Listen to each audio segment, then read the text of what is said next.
Ladies and gentlemen, Alyssa Huffman has been working on something very special.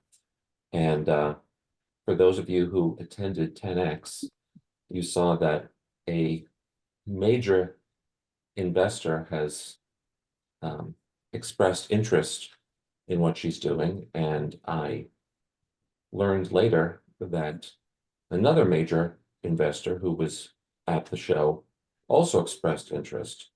And now they are in somewhat of like a cage fight to see who will be the lead investor. And I don't know how that's working out, or if they've come to some kind of terms where they can co-lead. I don't know how that works, but people are fighting over you. And I thought that was the kind of provocation that sells tickets, which is why I bumped the other presentation. I was like, it's time for Alyssa to shine. So if you would, Ms. Huffman, please take it away. Thank you, sir, for the kind and gracious introduction. I appreciate everyone for being here. And again, I did not request to bump anybody. So Just happened. Show of hands here. Has anybody known somebody to have a spine fusion? Wow. So we have about 50%-ish in the room. Have you seen complications from those spine fusions? Yeah, okay, it looks like everyone. Okay, wow, interesting. So typically the complication rate is depending on the literature. Now keep in mind, the literature can be thousands of retrospective that they don't analyze every patient and so on and so forth. So typically we're looking at 22 to 65% of complications in spine fusions, particularly lumbar spine fusions. And then I want you to think outside the box on where we can apply the same type of technology, because we'll be licensing out our patents and our IP and designing for companies and applying this exact same thought process. So dental implants, anywhere where bone doesn't receive nutrients very easily, where there's a low blood supply, we can look at, or high cyst rates, any foot and ankle, small bones, hands, reverse total shoulders, revision total knees and total hips. There's many applications. And in fact, we are hoping to change the way that engineers design hardware for as long as the foreseeable future with this type of technology. So I'm going to share my screen and not that, let's see. There we go. Can you guys see the deck? We can. Okay, perfect. So like Mark said, I'm not a big reliant person upon a deck. I like to have a conversation more, so please jump in, because this is a passion project for me. I don't know if many people have experienced this, but I have a unique story. My cousin was an incomplete quadriplegic. My uncle is on his 7th spine fusion. This is what he looks like today. Wow. He's going to have, he may be actually our first patient. That's how I designed this, literally because of him. And then my dad has cancer, and he has metastatic cancer in the spine. So it's a passion project, and I hope you can feel that. And the way that I came up with this, sketched this out in the OR in 2009, was I saw my uncle, I think he was on his 4th spine fusion, and he had the same issues that my cousin had, where the hardware was backing out from the bone. It was loosening. And so I was like, I represented probably, I mean, at least thousands of SKUs. And so I was in thousands of surgeries, anywhere from the neck down. And I wanted to be unique.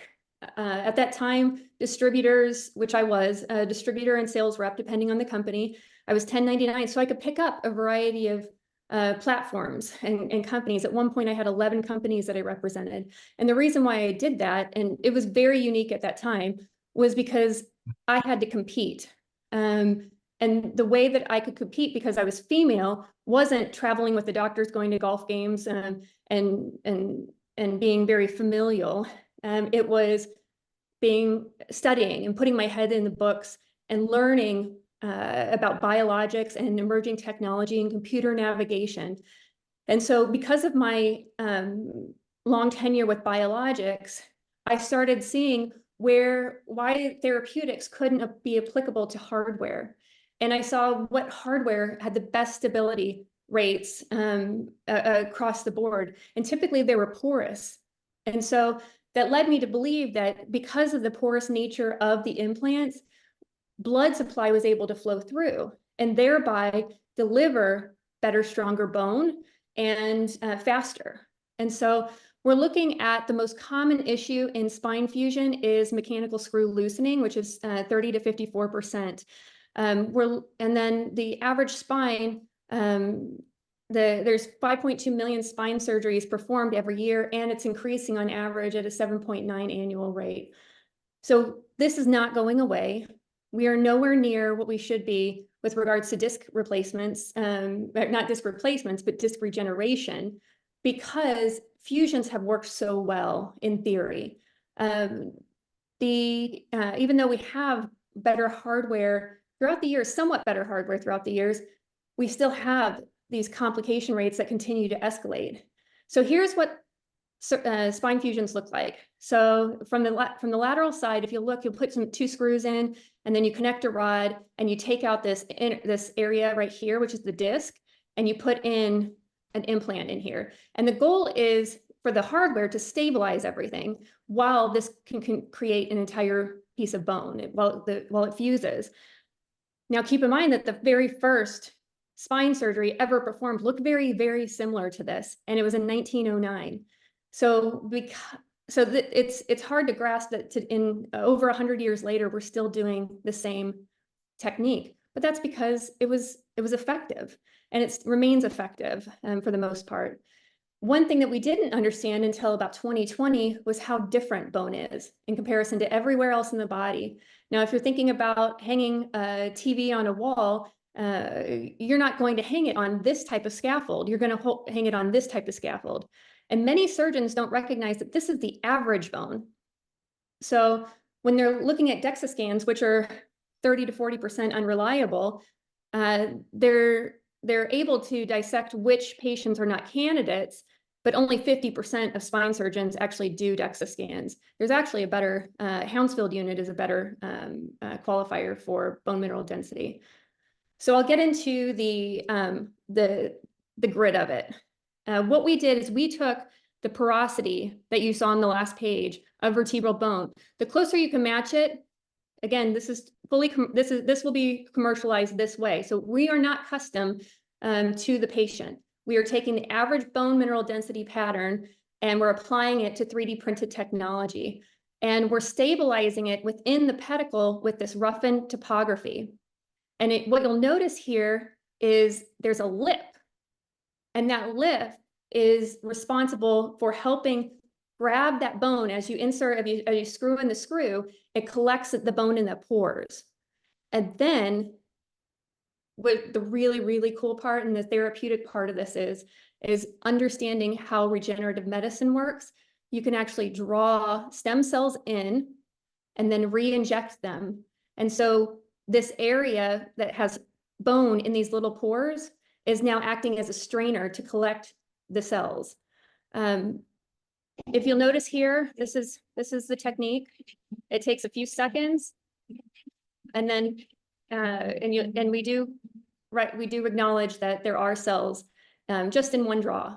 So the surgeon can do this in a few seconds, and then re-inject all in one fell swoop. So again, screw in the screw, it harvests the bone. Once and then you draw the stem cells in, re-inject the stem cells, and stem cells are like chameleons. When stem cells touch a freshly harvested bone, they are encouraged to turn into newer, stronger, better bone. The cool part about this is you don't even have to do the stem cells. The hardware itself is the first pedicle screw in the world to potentially be FDA cleared. And what we've demonstrated through a lot of retrospective research is just the pattern. As you get more complex in the pattern and more typical of bone, you have better new bone formation. Remember that the number one reason for failure is screw loosening. So the only thing that you can rely on right now, currently on the market, is hardware. That's it. And the hardware is smooth screws, and I'll show you a picture of what the smooth screws look like. So if we can create better bone formation and faster bone formation with higher density, we can support better the hardware itself better while the fusion is taking place. So we have about 8 patents filed. I think we just filed our 9th, but that was a provisional. The technology, we're creating an open and an MIS system, but we are focused on spine and spine alone. The rest will be all licensed out.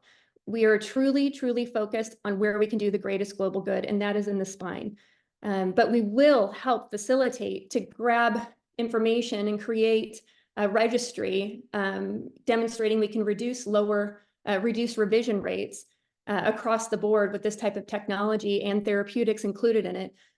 Our goal is to truly bring down the revision rate across the board with whatever application. So we want to partner with companies that are willing to create that registry with us.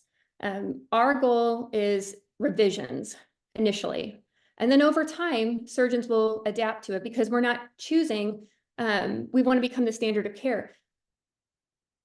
Because we're not changing anything about price, we're not changing anything about surgical technique, preoperative or postoperative care. We're simply providing options that never before existed in hardware.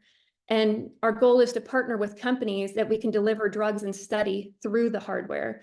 So osteoporosis, our very first product, a therapeutic product that we will be submitting to the FDA for a breakthrough designation is the stem cell draw. And that's directly from the patient. You don't take it off the patient, you just draw, re-inject. And then diabetes, we want to study therapeutics, and there's a $200 therapeutics on the shelf, on pretty much every shelf at a hospital, where if a surgeon's more concerned with the infection rate, like my uncle, who had a majority of his revisions were related to diabetic infections. And what happens is you have to take all that hardware out. And this is one of the most expensive procedures for a primary that there is a spine fusion. So if you have to take all that hardware out because you get an infection within 30 days, think about how beneficial this could be for the hospital to have the ability to inject something that's just on the shelf. No different ordering process, no value analysis process. It's one and done. And this is where a lot of the companies, I think, miss the mark, is they want a new product. They want the hospitals to accept a new product because it's HA coded or it has X, Y, and Z resorbable, but they're always asking for more money than what the current implant market is. And even if the data shows it's relevant, is it relevant enough to accept the patient? So what we are delivering is basically a line-to-line comparable, but with much more heightened added benefits without having to change an ordering process. And the surgeons can treat intraoperatively or pre-plan. And then lastly, this is really important to me, our VP of sales and my father had, my father did not have a spine fusion because he's an orthopedic surgeon and he just would never do it unless he absolutely had to. But my VP of sales, Paul Orofino, had a 5-level fusion because he had lymphoma in the spine. And my goal till my dying death is to make sure that we are able to deliver therapies for oncological purposes. So difference between the competition, here's what a standard screw looks like. It's shiny, it's smooth, it looks like something you can get from the hardware store. And then they do not have an inflow or outflow ability to deliver therapeutics. They do not, well, I take that back. They are approved, some of them are approved for delivery of cement. But I think it's less than 1% actually of the surgeons actually use cement. Cement is a terrible polymer to put into the spine, but it's sometimes the only option the surgeon has. We reduce macro and micro motion. They do not. We can aid in infection prevention. They do not. We have the porosity commensurate with local bone. They do not. And we have 3 procedures in one. We harvest bone, we mix it with bone marrow, and we implant the hardware. The ASP regionally is $850, and the ASP, that's per screw. And then the ASP for DOD is anywhere between $1150 to $2350. And this is on standard screws. This is not cannulated fenestrated, which has a higher standard of care or higher cost. So we're in mechanical testing right now. We anticipate our 510K submission. We want a 510K. The goal here is to get to market as fast as possible. And to help as many people as fast as possible. This is a market share play 100%. This is not a play to make billions. This is a play to truly help people. And I can't express that enough. The other companies will have a high list price. And that's because if we get acquired, that's what another company, a big player, is going to want, because we can stabilize the pricing market, which is in steep decline right now because everything is commoditized. When you, I'm thinking, are you still accepting investors? We are. And actually, this is the perfect time. I shouldn't say that as the CEO, but what I can say is we have de-risked significantly. We failed July of last year. In 2.5 months, we had a complete redesign, a new team, a new engineer. Matthew Schomper is probably the best I know. I know he's the best I know. When you say you failed last July, you failed? Failed mechanical testing last July. And that was, I think, version 6. And so I've been working on this since 2009, keep in mind. But we've been strategically, truly working on this over the last 4 years.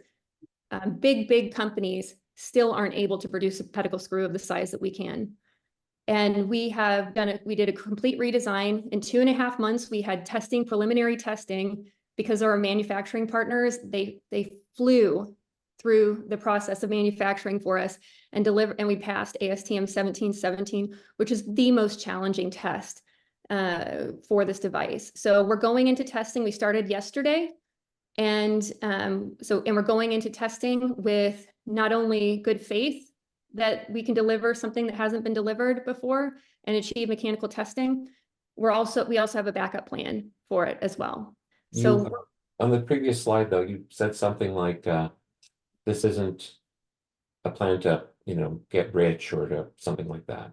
I don't know if did I hear you wrong? Because as a potential investor, I'm like, I like all of this goodness.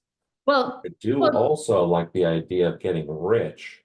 Well, that's the here, I'll actually skip forward to it. So our revenues, and keep in mind, this is how it's broken down. Next year, we only need 39 surgeons. I've spoken with over 40 surgeons and already have them literally in one meeting, they have a patient ready for us. So that is unheard of for neurosurgery. Is that possible, though? Don't they have to go through their value analysis committee before they do any of that? They do. However, that's the beautiful part of this is revisions are always the exception. Well, why is my pro forma not up here? Apologies.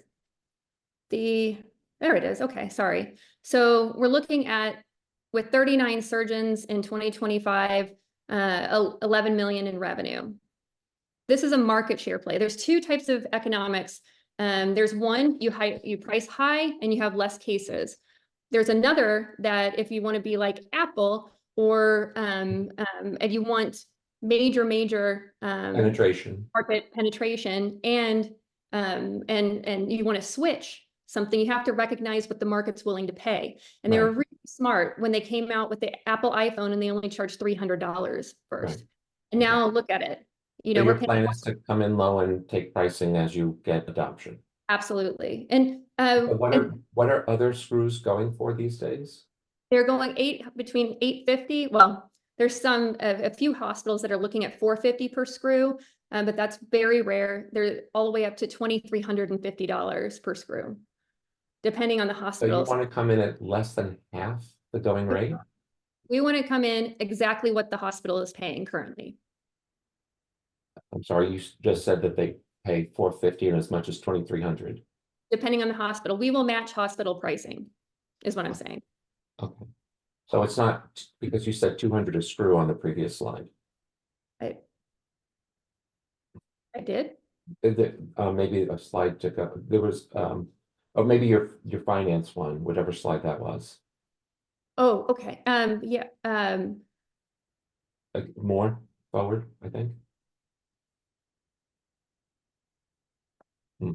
So we're looking at 815 for teaching institutions and non-teaching institutions for next year. For this initial first year, we have it at 650 per screw for 4 teaching institutions. So I don't know where that was at, but either way, I hope I explained the penetration, the market share play well. Our goal is to gain, to help patients and as many as we can humanly help. And that's why we are matching prices. And I hope that explains it well. And we already have partnerships in Australia. We have the leading surgeon in Australia who trained under Dr. Lenke at WashU. And we have, I'm sorry, in India. I've met with the Minister of Science for India. We have Australia partnerships, and UAE partnerships. So our goal is to be global very quickly. And we can get that to these countries on average in about 4 months after FDA clearance. Just in pedicle screws alone, keep in mind this is COVID, and a lot of hospitals consider this an elective case. We're looking at around a $3.4 billion market just in pedicle screws alone. That's not including the biologics or the therapeutics. Our goal is slide 14, by the way, and I misread it. It's cost per screw. So that's your cost. That's the highest anticipated cost. We have it down at around 150 right now. Okay. And we anticipate to getting it below 100 per screw. Once you have economy of scale. Exactly. And we have great partnerships with we have investment in manufacturing. One of our investors is a custom 3D printer, so we can do custom implants, as well as another investor is a manufacturer and with a 510(k) clearance in the pedicle screw lumbar system and an MIS lumbar fusion system. So just a note for those of you who are subscribers to MDG Premium, I have her presentation, the PDF, available in the folder where we have our weekly calls. Awesome. Thank you, sir. Does Nelly, anybody you have a comment? I'm just curious, if you're going to get the screws under 100, that's the target. How many screws per typical procedure do you expect need to be used?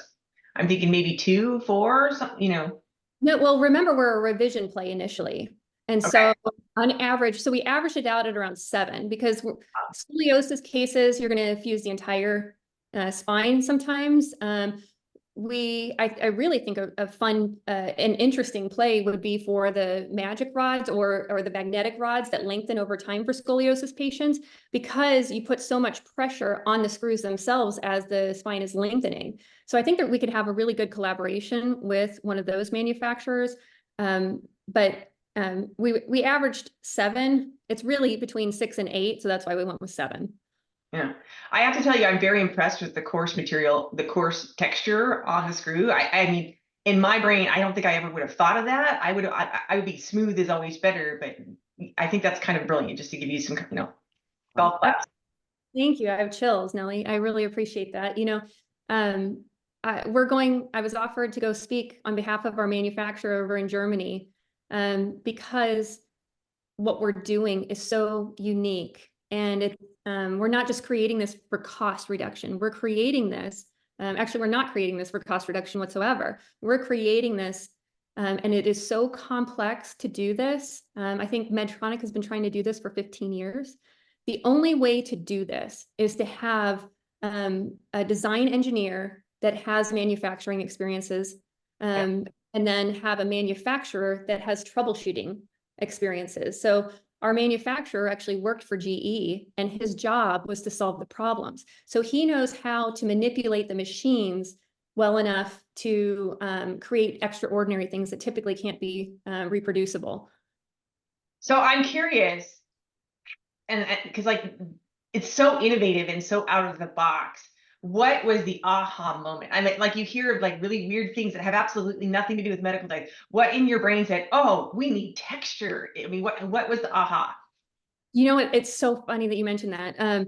In the first drawing is nothing like this, keep in mind. But the concept of reducing revision rates was there. And I was in a case with, while I was representing Wright Medical, it was a foot and ankle case. And they have a foot wedge called the biofoam foot wedge. And the biofoam foot wedge, I don't believe it's 3D printed, but runs at the time, it was very, very, very expensive. So surgeons would only use it on diabetic patients or people that they had thought that would have high risk. And it's porous and they wanted it to look like bone. And I was like, you know, that's a really interesting design. And then you correlate it with knee revisions. Knee revisions, Zimmer Biomet had cones in total knee revisions for when proximal tibial bone was just not good. I mean, it was just like mashed potatoes, and you could put these cones in and they were very, very effective. They're still very, very effective. And I'm putting all of this together, and it's all about the grit. And that's one thing that we know is the grit is good, but when you're looking at low blood supply areas like the spine or the scaphoid in the hand, and there's high revision rates, you just start to collect all this information and you go, okay, here's some common denominators. Spine, vertebral bone actually has the highest blood flow in the body. And that's probably because the bone is so porous. You have the highest concentration of bone marrow cells in the vertebral spine. And that might also be because it's around the spinal cord and the central nervous system. But what we can extrapolate from that is texture. Texture means so much to orthopedic surgery, and it's very hard to do. It's not easy to attain. Now, when you come up with your texture concept, are you coming up with a pattern textured and that's where your validation efforts are focusing? Or are you coming up with a methodology where you analyze the patient's texture and try to align with that texture? Because I mean, if you think about it, every human's different and they have different porousness. Is that something you're looking at? So we want to make this scalable. Yep. There's no way that we can be scalable with patient-specific bone testing. And the offices would hate us. I worked in my dad's office. Whenever I got punished and got grounded, my job was to go down and purge x-rays that were over 7 years old in the basement. So like, I know the office, the back office, backwards and forward, and the OR. Customs are very challenging for the office staff, and they're very challenging for the MRI places. So whenever I had a custom implant, I would literally, as a rep and distributor, drive to the MRI location and walk the patient in, sit back in the MRI room and make sure that the slices were what were needed, because about 50% of the time they didn't get the right slices. So it's very cumbersome on the system, and it adds $600 on average to the price of the hardware. So we just took the mean the mean Gaussian pattern, so the average Gaussian pattern, which is significantly different than anywhere else in the body anyhow. And that's what we applied to make this scalable. It's just so awesome. I'm blown away by it. I don't know why I'm zeroing in on that. But that to me is the part that's just really fascinating to me. Well, that was the initial, we didn't even, this has been a long process. Initially, the screw, when I presented to Joe the first time, I don't even think we had the Luer lock adapter. I think it was just the porous pattern at the time. We weren't even thinking therapeutic delivery until NAS of 2020, I think. We have to move on because Nellie is just totally fangirling at this point. Oh, I'm sorry. I had one more question, but I can wait till the end. Okay, wait, because Richard Koch has joined us, and he was the kind gentleman who pushed his presentation back to the 31st to make room for you today. And Richard, you have something exciting that you wrote to me in the comments. Would you share with the class? Yeah, hi, Alyssa. Maybe there's no coincidences, but we'll see. I've done some projects with the leadership of a large Swiss-based implant company. You can probably work out who they are. I'm in contact with the CFO. Would you like me to pass your deck to them as an ex-startup? Yep. Okay. As an ex-startup CFO, you may not want their money, but you never know. But they're looking for growth, and I just checked their profile. It doesn't look like they hold your product. But sorry. Yeah.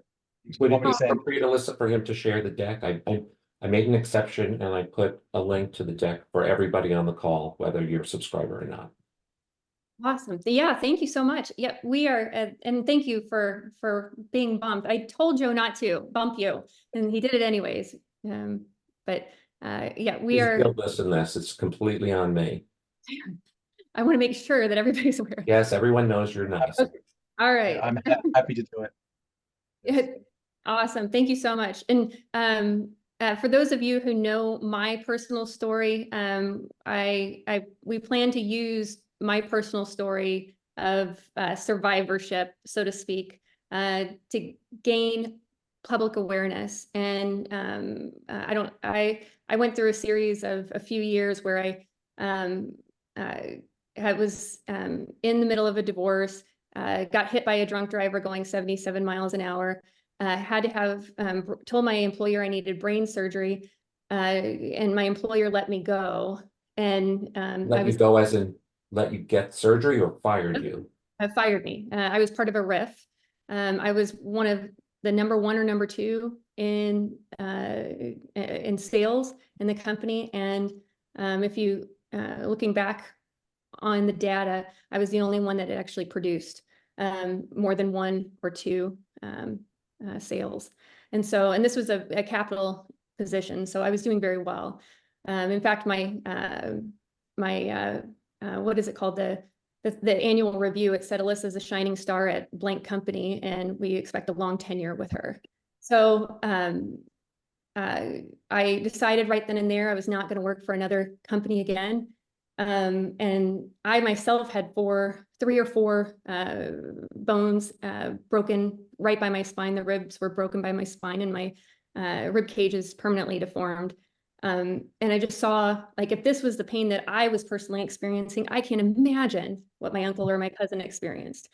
And so in 6 lawsuits, I went and without a job, I started consulting more and invested $150,000 into an executive MBA program solely to give investors and myself confidence in bringing this to market. And it was the best decision I ever made in my life. And so those kind of stories, they translate well to the audience, to the media. And we want to use that story. I don't want to use that story just to pump myself up, because it's not a very fun story for me to reshare all the time, but I'm using it to gain awareness publicly of what we have available. So in about 2027, and we have this calculated by how many surgeons we need from teaching institutions and non-teaching institutions. And we broke them down into deformity specialists, pediatric surgeons, and non-specialized neurosurgeons for both categories. So this is very specifically drawn up to where we know exactly how many surgeons, how many cases, and how many screws we need to sell to meet these numbers. So 14,371 screws need to be sold next year at $815 on average, which is very attainable in my opinion. This is what the market looks like. We've had discussions with companies who either want to apply the technology, want to buy the patents, or are interested in acquisition. Again, I will not ever sell this company unless I know that this product is not going to be cannibalized. It is that valuable, I believe, to the community. We're doing an initial raise of 3 million. We've raised about 1.35 million this far. The discount rate is 15%, 5% annual, at 5% annually. The valuation will come in at our Series A round, and our Series A round we're anticipating to start around July or August. So what we're doing right now is we're just pulling money. We are pulling as much money as we can right now, because we are in testing, and we're testing mechanically and with sterility. These are sterile packaged, and that's what the FDA wanted. Here's our GM of India. He's brought in some amazing partners, and he was actually the first person for Medtronic to bring pedicle screws into India 20 years ago. Cliff, patent attorney. I've already talked about Matt. Matt's just brilliant. He's the one that he rescued us after that failure last year. Cliff has filed 8 patents for us, and I think our 9th provisional just last month. Dan Ebling, he's in investor relations. Paul Orofino, this is the guy that had a 5-level fusion in lymphoma. He'd already talked to his oncologist. His oncologist is very interested and wants to know more. And then Patty Williams, who's been with me since basically day one. Richard, you asked me a private question, but you can ask the class because they want to know too. Oh, sorry, what investment round is this? I think you've raised maybe $1 million. So This is seed. So self-funded up to date. This is the first external investor round. Well, we have external investors, but they're manufacturers. Is it that they're providing Angel? services in exchange for equity? So we had one investor that's a manufacturer provided capital of about 250,000, and the other one is a manufacturing credit of 500,000 at cost plus 10%. Okay, so one's working capital credit, the other one is for equity, or what do they get in return? Equity, yeah. It's a convertible note. Okay, a convertible note. Okay, so it hasn't converted. Correct. It will not convert over until the Series A and the valuation. Series A, okay. Are we allowed to ask what valuation that converts at, or is that private? No, I can't, I'm trying to think. I believe it was a 10 million cap. Okay, so they'll get 2.5% maybe. Roughly, Okay. yes. Okay, so there's a lot of equity on the table. Okay. There's a lot of equity, and it's a lot of my equity, and I specifically made it that way because I know we're going to get diluted, and my goal is after our Series A to retain at least 51% voter rights. We do not have a board of directors either, and that was strategically chosen. We do have a board of advisors, and they're some of the best in the world, but we do not have a board of directors currently, and that's to streamline. Mark Viscogliosi and I, we were chatting about that in his presentation. And at this point, at the seed round, you really don't need a board of directors. You need advisors to guide you. But when it comes to voting on what directions, it causes a lot of slowdown. I do acknowledge that we eventually will have a board of directors, but that they will be providing they will be providing capital to get a seat. And I will be very selective about it. You mentioned Mark Scoliosi. Not everyone on the call knows who that is. I'm going to put a link for everyone to what we recorded at 10X, which you can all watch. And Mark, well, Alyssa, would you introduce the Mark concept to the kind folks at home? Who is Mark? So I thought I didn't think it was recorded. So Mark Did is you not see it? I've sent you the link. I know, but you had announced that we were going to shut the cameras off, and so I don't know if Mark. No, I did. I shut the cameras off so that I could have Matt clear enough space to record you. Oh. So when I said, "Are we good?" he said, "Good." That's when the camera went back on. The entire thing is recorded. Okay, awesome. That's fantastic. As long as he's aware, then I'm okay. Then I feel confident. But Yeah. so the Viscogliosi brothers are the only VC firm that I'm really interested in working with. And the reason why is because they brought extraordinary product focused on healing patients to market. They brought the first total ankle since the 1970s to be to the market. And now the total ankle is one of the biggest sellers on the market in foot and ankle. They brought the disc replacement. If anybody's heard of a disc replacement surgery, it is by far what I would choose. But it's not available for most patients. Oh, my screen share. I did that so that we can focus on you and not the rotating thing. Thank you. Okay, all right, thank you. And so I had been trying to reach out to Mark for many years. I met him in the literal elevator on my way up to meet with a major company, and I said, "You're Mark Viscogliosi." And he was like, I am. And I was like, and I gave him a literal 30-second elevator pitch in the elevator for 2 years ago at Academy. Oh, Ronald, you have a question? Oh, there are two, but please tell your story. Okay. And so over the years, I have bugged Mark to give me a shot, and you'll hear in the Video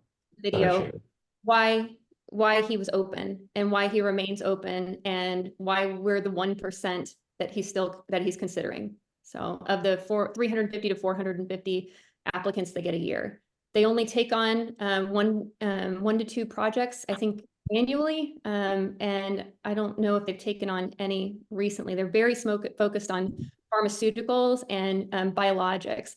He does not want to be involved in hardware and told me so, but this is a therapeutic delivery device that has mechanical stability. That doesn't exist. And that's why we can change the world. Now, he's one of the folks I joked is in the cage match to be your lead investor. Are you comfortable sharing who the other one is? I think so. I think I do think so. And it's because I think we've created a really nice friendship through the years. And Again, I bugged him incessantly as well. I'm the one, keep in mind, they're not cage match fighting over me. I am literally on the table going, who's going to give me the rose? You know, so I'm just trying to make myself pretty. But and really, really smart. That's the most important thing, really smart. And Maurizio Vecchioni is another individual that's considering being our lead. Now, 10Xers know who that is, others may not. Yeah, Maurizio is, I think he's the CTO, or no, Chief Innovation Officer at the Terasaki Institute. He worked directly under Bill Gates as his Executive Vice President of the Good Health Initiative. He is part of the Global Health Alliance, and which is, I think, affiliated with the World Health Organization. So, and also the Terasaki Institute has some brilliant bioinks and hydrogels that we're looking at as injectables through the device. He's a pretty big deal too. Okay, my patient friends, Eddie, you were first. Hi, Alyssa. Really interesting concept. Couple of quick questions. When you said testing, you said mechanical testing. Does this include? Are you required to test this in animals first? Because it's looks to me a pretty implantable thing. So that's one set of questions. The other is, and if do you have any data on that, that'd be interesting to know. But the other thing is a bit like our own situation. We have this similar sort of hockey stick. One of the things we're focused on, and I'd like to hear from you, when you're working with your manufacturing partners, are you confident in their ability to scale in the manufacturing volumes that you may need?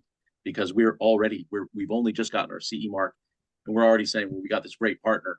We're going to need at least one other, if not two, if things go the way we want it to go. That's the exciting part. That's a great question, and congratulations on the CE mark. That is very hard to do right now.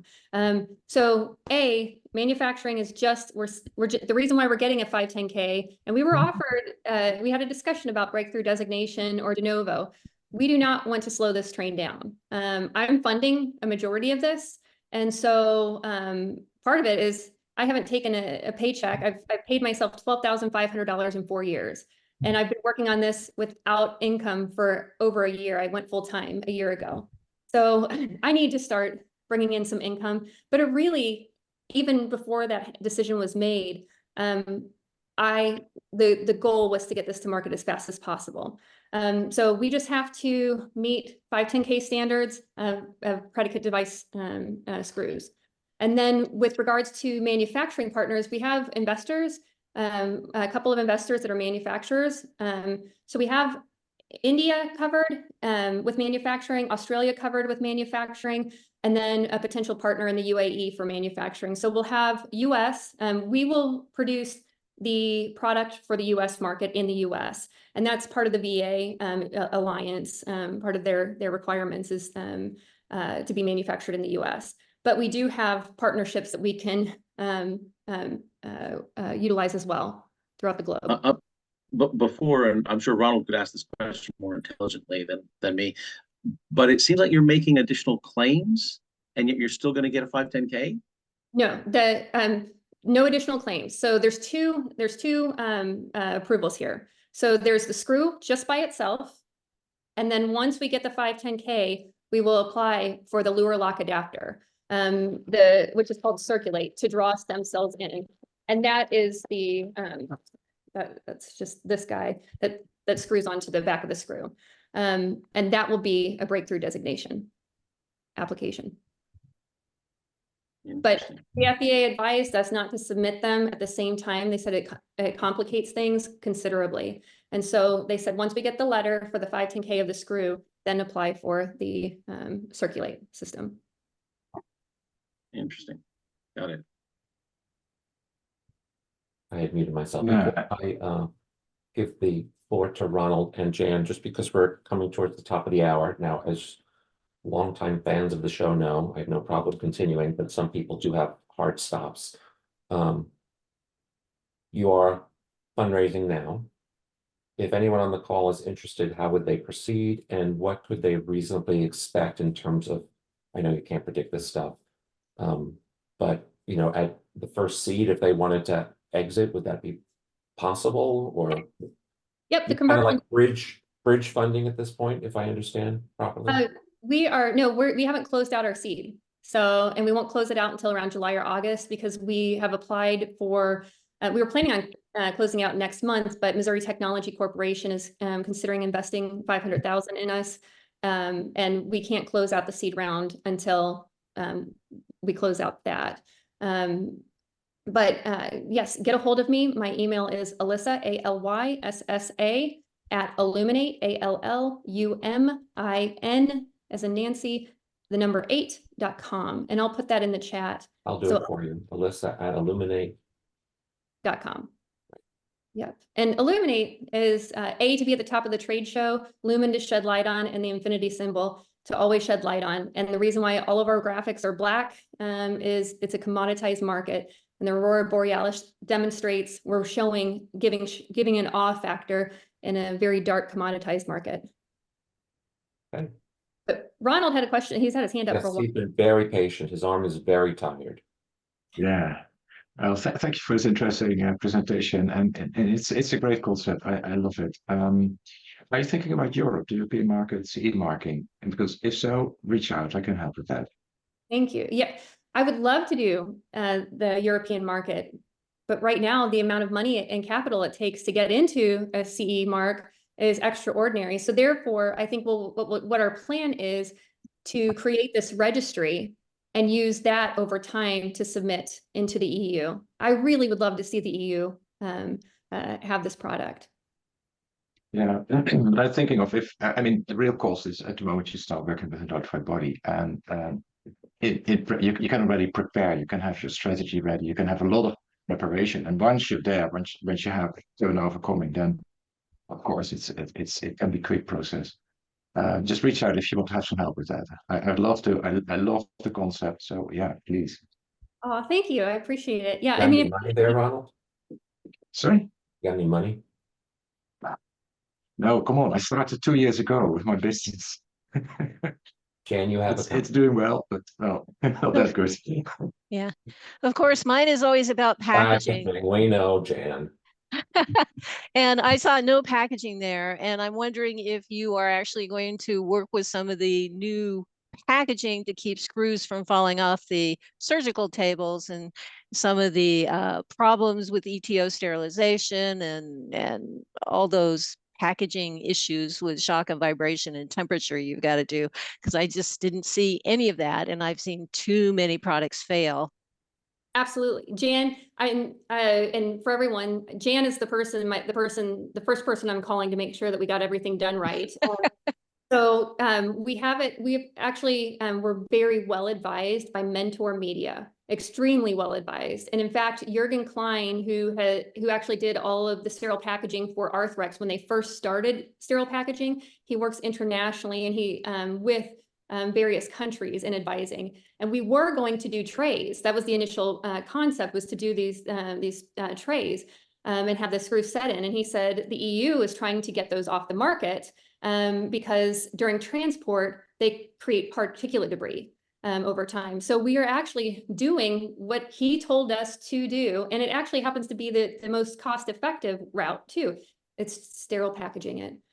There's these companies have spent a lot of money developing these trays that have like tubes and stuff like that.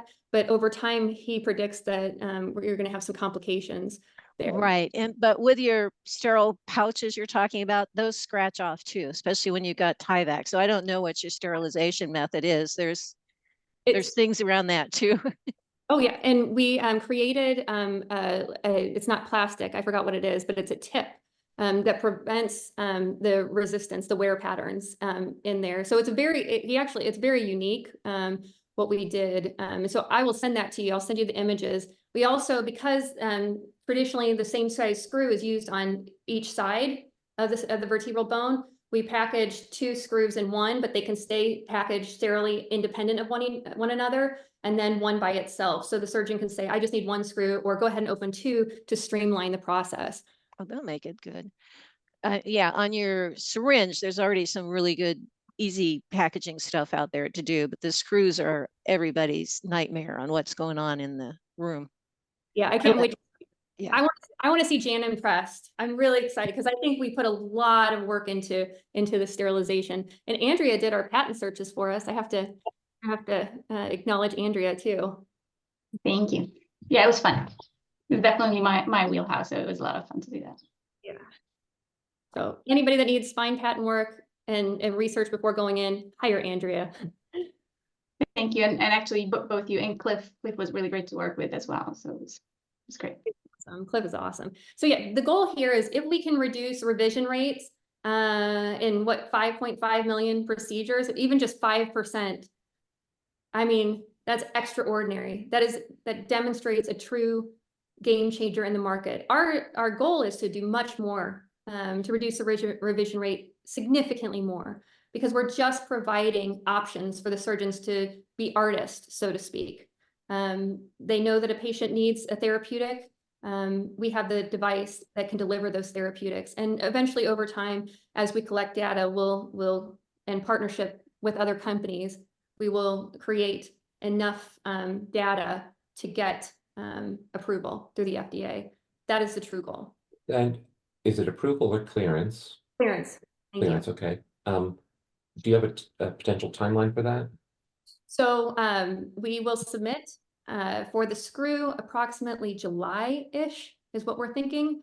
And then it takes 90 to 120 days if everything goes right for the FDA to respond with the 510K. And we're doing extra testing that the FDA said you might want to have just preemptively. And then as soon as we get the clearance letter or a letter that they are going to clear the screws, we will submit the luer lock adapter and the circulate luer lock adapter. That's a pretty, they didn't actually have any big red flags because we're comparing it to just a bone marrow aspirate needle. So you mentioned a few things that need to be cleared. Do they all have to be cleared before you can reasonably commercialize, or can you just commercialize the screw? We're just commercializing the screw initially and bringing that to market immediately upon clearance. Well, when you started talking about clearance, Michelle Lott deemed it appropriate to bring herself back on camera. So what does Ms. Lott have to share?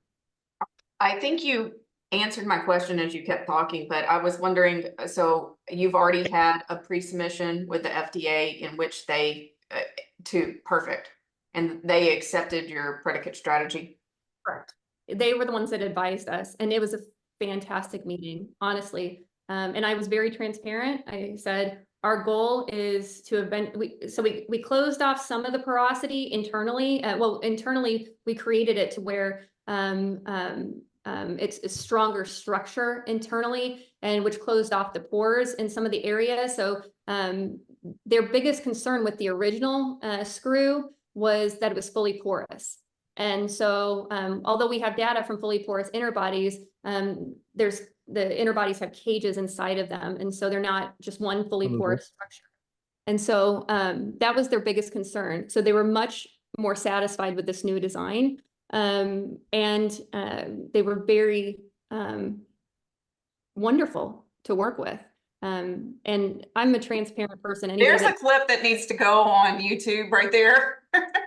I mean, they were honest. When somebody's honest with me, that to me is wonderful, beautiful data that I can put in my brain and go, okay, they told us we need extra testing. They told us that here's where their concerns lie. They said, we can get this cleared for injectable use with cement, which is the predicate. My response was, cement's probably the worst thing that we can inject in the spine, but I recognize that that's the only therapeutic right now that is cleared. But I told them our goal is to create enough data and to track these patients. And again, that requires money, that requires capital to create these type of registries.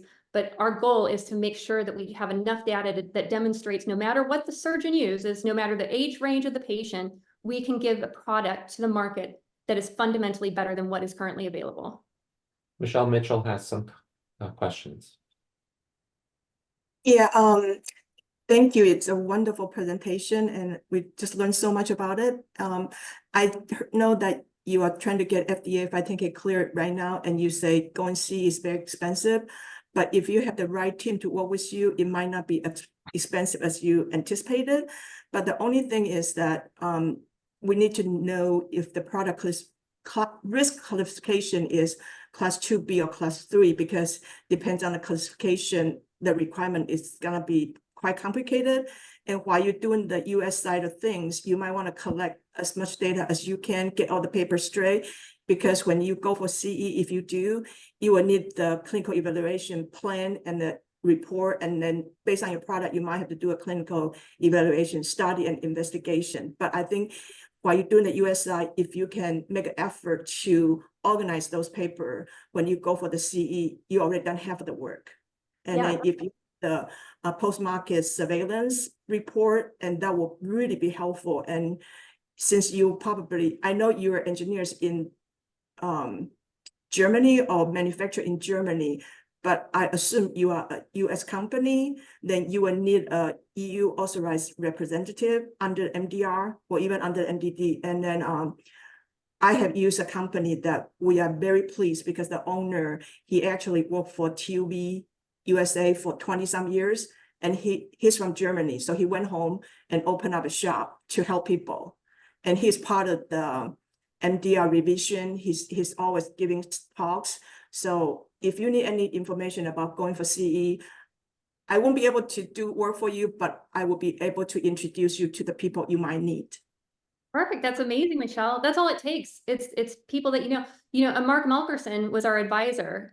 He advised us on this pathway prior to our pre-sub, and he's the former director of the FDA for orthopedics and biologics. So it really takes these extraordinary people. And I was so bummed, because I was planning on using Michelle, but I had already committed with our current firm, and we were already in before I met Michelle and Nellie, and so.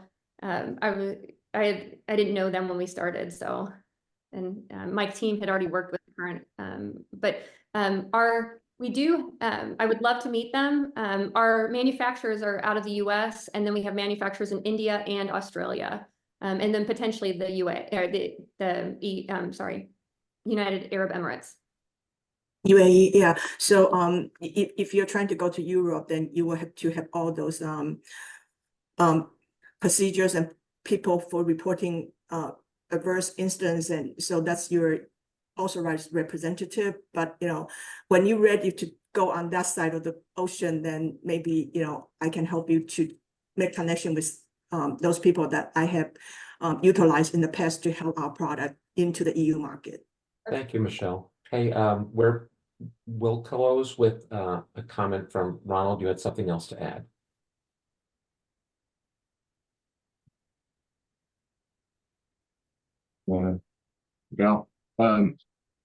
Just like what Michelle just said, you need to start thinking strategically very early on, so that you will have to be very efficient in what you do. So for example, what I like to do in clinical studies is already start thinking about the reimbursement strategies. Those things. So you really start thinking from there. And if you do studies in Europe, for example, and you want to launch in a particular member state, do the study in that member state and get exactly the right hospital, so that you have key opinion leaders already on board with your product. And so you can combine clinical strategy, reimbursement strategy, marketing strategy in one step. And that shortens the whole process significantly. And it's not more expensive. Yeah, that's literally not adding cost. Yeah, and that's literally how we started, is reaching out to Khoi Tan, who's at Duke now. And I reached out to him on LinkedIn after he presented a paper at NASS saying 30% pseudoarthrosis in the cervical spine using PEEK implants. And I'm not a big fan of PEEK. And so I said, if anybody is going to be that bold in front of their peers, this guy is going to tell me if we have something or we don't. And so I reached out to him on LinkedIn after 15 minutes of his time, and he said, I'm in. What do you need me to do? He said, this is fantastic.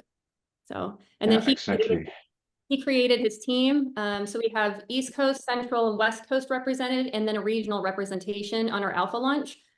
We have multiple sites that are interested in being part of the alpha launch. We'll probably keep that pretty closed because we want to make sure that the instrumentation doesn't need to be modified and things flow appropriately, like a soft launch. And then we'll do full commercialization probably Q1, Q2 next year. Okay. Alyssa, we'll- after this call, let's get on the phone because I believe in you and this concept and take my money. And then, you know, that's So- really what this call is for, is to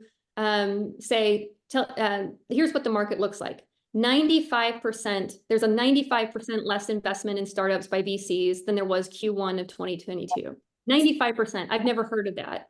And then based off of a Wharton article, there's $535 billion sitting in just in banks, in the VC banks. They're just sitting there. They're not doing anything with it. So that tells me I have to reorganize my strategy, because who knows how long these terms negotiations are going to be. My goal is to get this to market as fast as possible. So how do I do that? I change my strategy and to raise money through friends and family. It's kind of going backwards. It used to be you started with friends and family. Well, I funded this myself, a big majority of this. And I purposefully have just under 90% equity in the company to make sure that I don't get over diluted. But I want to bring in to make sure that this pays for it. We get through the process. We need 250 to 400,000. So the changes in the strategy of capital raise. So we're going to friends and family. And so and you guys saw Mark and the presentation with Mark, and I was like, you know, I called Joe and I said, Joe, here's what I have to work with. And who knows how long the terms are going to take to negotiate. So, and you never know, it may completely fall through. That's just the nature of entrepreneurialism. But there's nobody else I want to work with for a VC than the Viscogliosi brothers. There's nobody else I want to work with for funding than Maurizio. Well, in terms of commitment and consistency, what I saw in front of the room on a recording, for Mark not to end up working with you would be a great surprise. Yeah, he's a really good guy. And yeah, I was really, really impressed with him. His humility, his kindness. I didn't know that. And it just seems like a really warm human who cares. And that's the kind of person I would want on my team too. So yeah, they don't, and the reason why I like them is because they don't just do anything just because it's going to make money. They truly want to change the market, and they have. He believes in you, so that says a lot. So, ladies and gentlemen, put your virtual hands together for Ms. Alyssa Huffman. You knew her before she was a multi-billionaire with her face on the cover of all the magazines, if there are magazines, you know. Thank you all. I really appreciate you. And Thank you for this. Richard, thank you for postponing. 2 weeks from now, we'll talk about software as a medical device. Stay tuned for more great programming for Joe Hage and Joe Hage Enterprises. This has been Joe Hage. Thanks for joining us today. See you next week. Bye. Thank you.